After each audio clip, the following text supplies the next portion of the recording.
সাফল্যের চূড়ায় থেকেও যারা ভুলে যায়নি নিজেদের শিকড়, মাঠের লড়াই কিংবা ধর্মের প্রতি সম্মান, সবখানেই তারা অনন্য।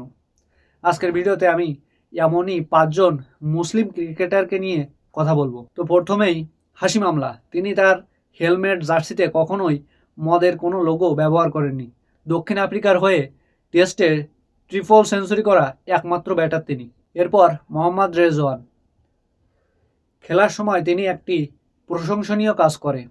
খেলার মাঝে যে পানি খাওয়ার বিরতিটা দেয় ক্রিকেটে, যেটাকে ড্রিঙ্কস ব্রেক বলে, সেখানে তিনি সেই সময় তিনি নামাজ আদায় করেন।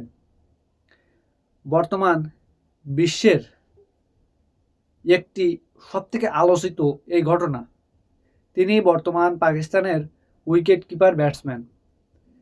তিনি পাকিস্তানকে অনেক ম্যাচ জিতিয়েছেন। এরপর বাংলাদেশি প্লেয়ার মোস্তাফিজুর রহমান 2024 সালে আইপিএল খেলার সময় তার জার্সিতে মদ প্রস্তুতকারক কোম্পানির লোগো ব্যবহার করার জন্য তাকে অফার দেওয়া হয়, কিন্তু সেই অফার নিতে তিনি অস্বীকৃতি জানায়। ক্রিকেট বিশ্বে তাকে কাটার মাস্টার বা সোলোয়ার ডেলিভারির জন্য দ্য ফিজ নামে তিনি ক্রিকেট বিশ্বে কিন্তু পরিচিত খুব। ইসলাম ধর্মে জুয়া বা বাজি ধরা এটা হারাম। বাবর আজম এই কথাটি মাথায় রেখে তিনি অনেক বড় টাকার অফার ফিরিয়ে দেন বেটিং সাইডের জন্য।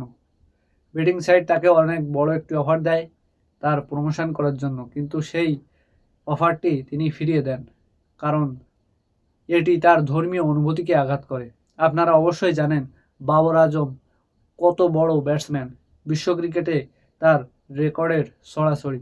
অনেক সময় বিরাট কোহলির সঙ্গে তাকে কিন্তু কম্পেয়ার করা হয়। বিগ ব্যাশ লিগ সহ অনেক বড় বড় লিগ খেলে বেড়ান রশিদ খান।